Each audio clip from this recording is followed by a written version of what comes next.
Greetings and welcome to our morning meditation, morning here in California. And it's still dark, now that it's getting into winter. And sometimes the simplest practice of meditation can lead to the greatest benefit and greatest insights. And there's something very significant about keeping it all very simple. And what I'd like to offer today is to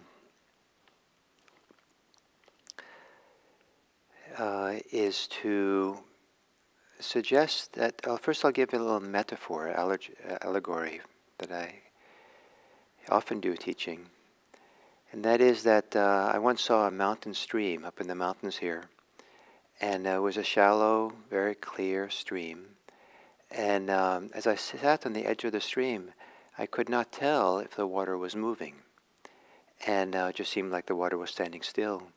So then I took a twig that was sitting next to me on the ground and put it into the water vertically. And then I could see there was a small wake that was being formed. And I could see that, in fact, there was a current. So in the same way, we sometimes can't see the movements of our mind, the activities of the mind, the ways the mind is stuck and caught in its thoughts and concerns. We can't see it subtly enough or clearly enough until we do the equivalent of putting the twig into the water to see the current. And to see clearly what the mind is up to, in a sense, and is one way to begin helping the mind become more peaceful and quiet and to let go of the places we're stuck. If we don't see it, we don't know what we're working with. And the simple practice is to count your breathing. I put tremendous importance on keeping breath, breathing at the heart of meditation practice. I know it doesn't work for everyone, but for those who it does, I encourage it. And but in addition to just following, tending to the breathing, there's also counting the breath. And there's counting 1 to 10, and I count every exhale 1, and next exhale 2, up to 10. And the idea is that if you lose count, no worry at all. Just start over again. Or if you're not sure where you are on the count, just always start at 1. Very peacefully, contentedly, just start at 1. If you get to 10, start at 1. Start over again.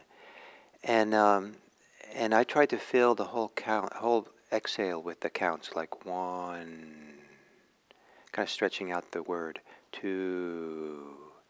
Some people like to count 1 for the in-breath and 1 for the out-breath. Just do both and really stay on top of it.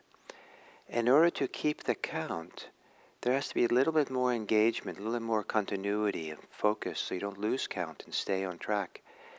And that staying on the breath and staying on track with the breath is the equivalent of the twig in the creek that lets you see there's a current. By having that as a reference point, you see how much your mind wanders off and starts thinking and gets stuck on things. And you might see it more clearly than you usually do. And in seeing it clearly, it might give you the inspiration to just gently, lovingly, devotedly kind of hold the course with the breath, keep counting, and let the other thoughts and kind of recedes to the background. So, taking a meditation posture and closing your eyes and taking some long, slow, deep breaths as you exhale to settle in. Relax into your body. Settle into your place of meditation.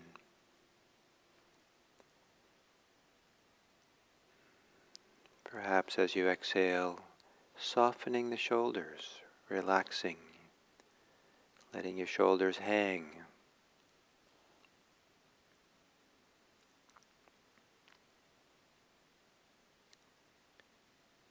And letting your breathing return to normal.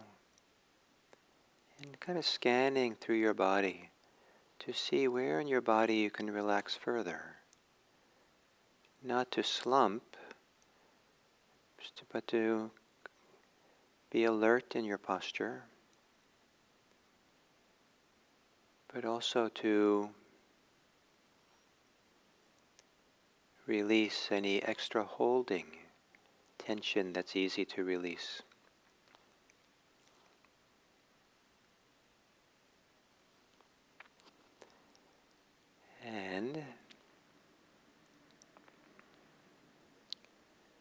And then to become aware of the body's experience of breathing.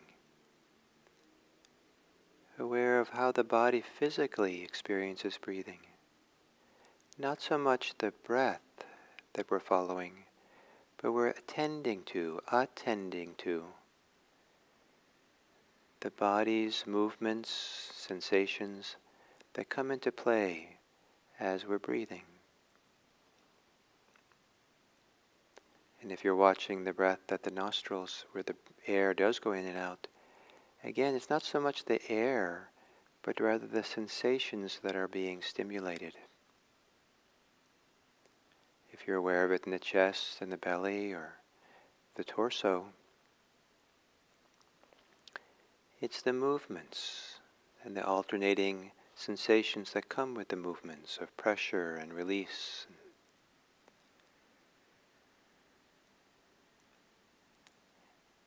And then, for those of you who came a little late, I'm encouraging people to count their breath today. Maybe on every exhale, give it a count to help you stay on track. And when you can't stay on track with a count, that's an opportunity to see more clearly the strength of the distracted mind and the ways in which we get pulled and stuck in thoughts, ideas, feelings.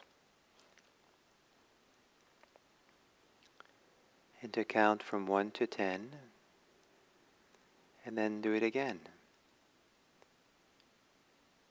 If you lose count, start over again without any comment, or just kind of matter-of-factly.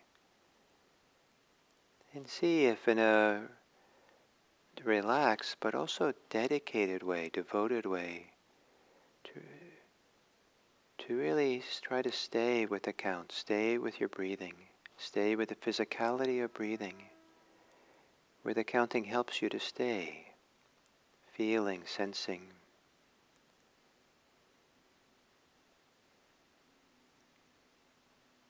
But if you lose count, it's okay, completely okay. Just start over again.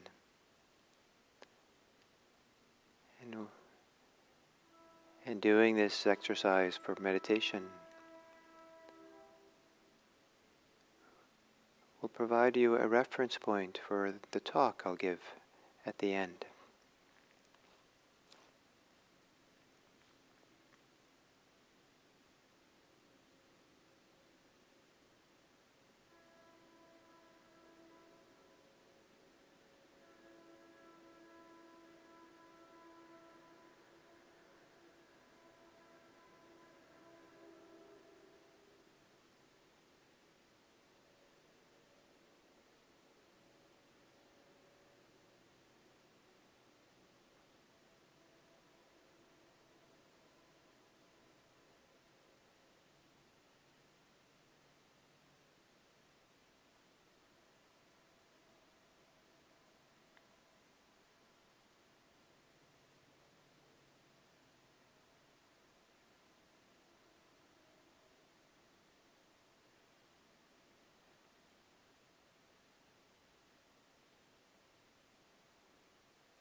Coming back to counting in a gentle way in the mind.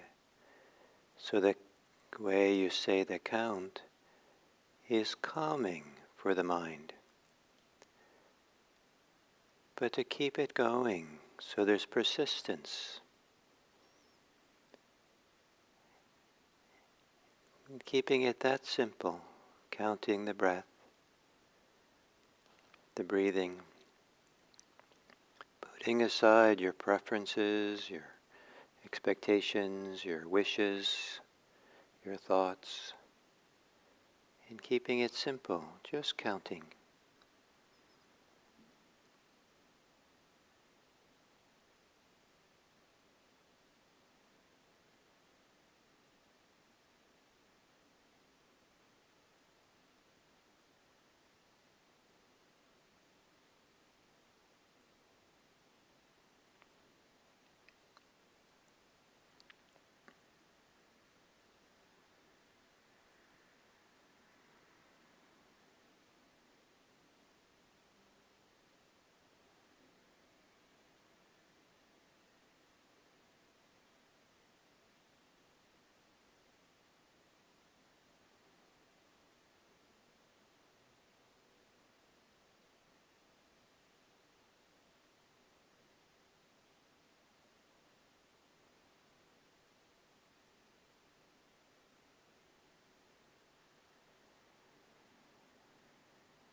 And as we come to the end of this sitting, to continue for a few moments here with your breathing. Maybe continue for a few more breaths with the count. Appreciating your potential to not be caught in your thoughts, stuck in ideas and feelings, but by keeping the mind massaged by breathing, staying with the breath, the rhythm of breathing, you'll see clearly how much you're oriented towards thoughts and ideas, and perhaps begin appreciating an alternative for the mind to become relaxed and soft and open, not caught or preoccupied.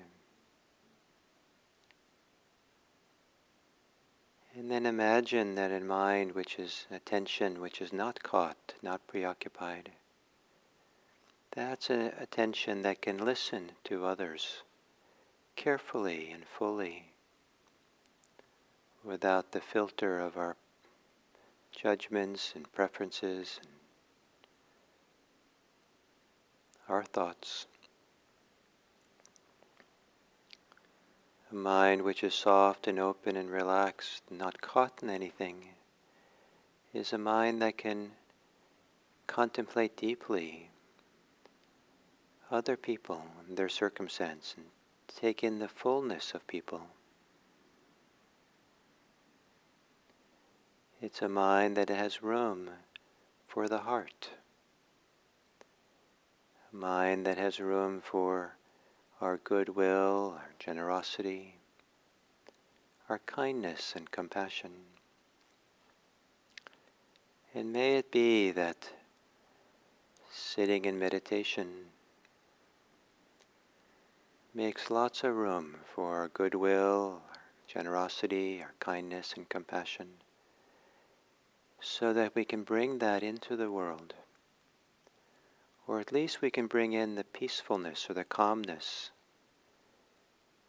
that makes room for a healthy way of relating to the world around us.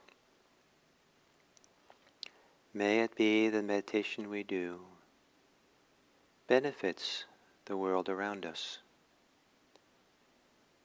May it be that we live for the welfare and happiness of all beings, including our own welfare. May all beings, including ourselves, be happy. May all beings, including ourselves, be safe. And may all beings, including ourselves, be free.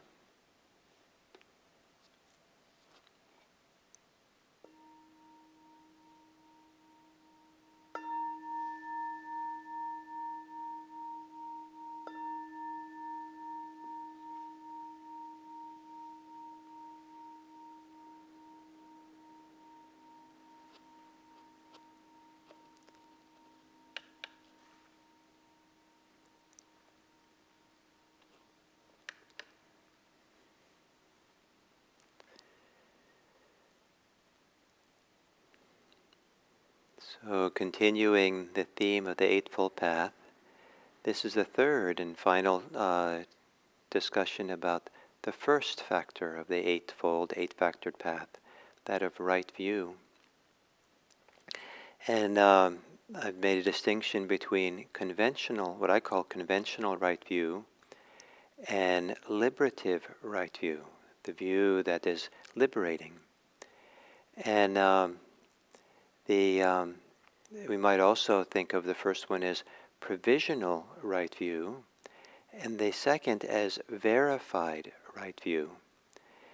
So when someone is brand new to even spiritual life, maybe, or even a self-reflective life, and new to Buddhism, it might be that they'll take on Buddhist teachings provisionally, let me check it out. This seems this is what they're saying, and someone might even tell you provisionally, believe in this, take this point of view. And that provisional right view, conventional right view, when it's just, and then initially, is a kind of belief, provisional belief. And the heart of that belief is a idea that our actions are consequential, that what we do is actually quite important, and it bears fruit. It has an effect on the world and on ourselves, and that it's useful to pay attention to that and take that into account. And in particular, it's useful to understand action and their consequences from the perspective of what is wholesome and unwholesome, what is suffering and what is not suffering, what is healthy and not healthy, and what is harmful and not harmful. There is a kind of a distinction that's made, and to believe that initially one might have to just believe provisionally that certain things are wholesome or helpful or something. So for example, for some people, they're told that you should believe that not killing is wholesome, and not stealing is wholesome, not engaging in sexual misconduct is wholesome, and not lying is wholesome. And if someone doesn't already know that, then please accept that provisionally, this belief. Act as if it's true. The idea is that as we act that way, that it becomes verified for us at some point. We see for ourselves, oh, this is actually right. I'm so much better off not killing and stealing and lying and these things. And my life is happier, more open, and less stressed. And so we see, oh, yes, there's a difference. There is wholesome and unwholesome. And that it gets more and more subtle or more precise over time to things more subtle or something more than these gross violations of the precepts. But the idea is we're moving to a verified understanding. So the liberative right view is it could be taken as a belief that liberative one is a deep view, deep understanding of how thoroughly things are inconstant, changing, and impermanent. And it's very easy to hear Buddhist teachings and take this as a belief. And now I have to believe that everything's impermanent, and then we want to argue with it. And at the most, as a belief, it's a provisional belief that maybe is useful to think about. That yes, things change, and let me take it into account that things change. They'll be different than what I expect. They'll be different than they are now. And sometimes they'll be better. Sometimes unfortunate things will happen. And this is built into the structure of human life and reality almost, of this constant change. And it might be a belief, and maybe it's a useful belief for some people who believe the opposite, that everything's fixed. But the real idea is that this is supposed to be verified. And only when it's verified in a certain way, when we see it really clearly for ourselves, we know it for ourselves as a direct experience, can right view be liberating. And that's the whole thrust of right view, is that it's the view that brings liberation, brings freedom in the mind. And the important part of right view is not that you have the view, the perspective that everything is changing. The real importance is that it is how it's a catalyst for freedom. And the freedom that we experience, that is what opens up to the next steps of the Eightfold Path. And we'll go start on Monday with it. The second factor of the Eightfold Path, the right, usually called right intention, I'm not going to call it right consideration, has a lot to do with how we live our lives. And steps 3, 4, and 5, a lot to do with how we relate to other people. And there's a direct correlation between how we experience liberation for ourselves and then how we want to live our lives, what flows out of us in relationship to lives with others. So we'll see that next week. But for now, this idea that there's some deep seeing for oneself of impermanence, inconstancy, change, that can be a catalyst for the mind to become free. So in the meditation we just did, I encouraged you to count your breathing. Sometimes counting the breath, staying on track with counting the breath, can be a little difficult. It's easy enough to count to 10, but to really do it in meditation 1 to 10 repeatedly, if the mind is not concentrated, we'll see that the mind wanders off very easily. And sometimes you can hardly get half a count in before the mind gets pulled off into its thoughts. And it's possible sometimes to feel that pull, the glue, the gravitational pull of thinking, of being concerned about things and having concerns and what's important. And as we're seeing this, it's a very important thing to see, because we start seeing the power of the mind, the power to be caught up in its thoughts and its ideas and all this. And we come back to the counting, and then we get pulled again. You can feel the pull, and not only feeling the pull, but we can see how we latch on to ideas, latch on to thoughts and fantasies and stories and memories and plans and all that. There's a kind of latching on. And that latching on, that getting hooked on, that grabbing on, in Buddhist language is called clinging or attachment. And it can be mild and it can be quite strong. But one of the features of this kind of clinging or latching onto ideas is we also latch on to our projections, our interpretations, the ideas we project onto reality. And there are 3 primary projections that this practice, this liberating practice of inconstancy, impermanence, is meant to free us from. One is the projections we have that things are permanent, that they'll always be this way, that I'm always this way, that person I'm talking to will never change, is always exactly that way, the way that my idea of the person.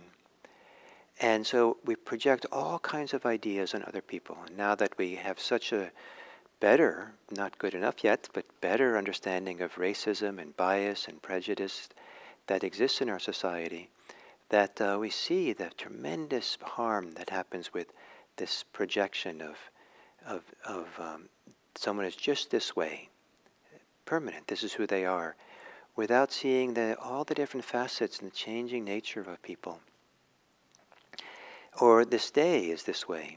The story I've told where many years ago when my son was quite young, he was what's called a highly spirited child. And so for highly spirited meant a lot of work and a lot of attention.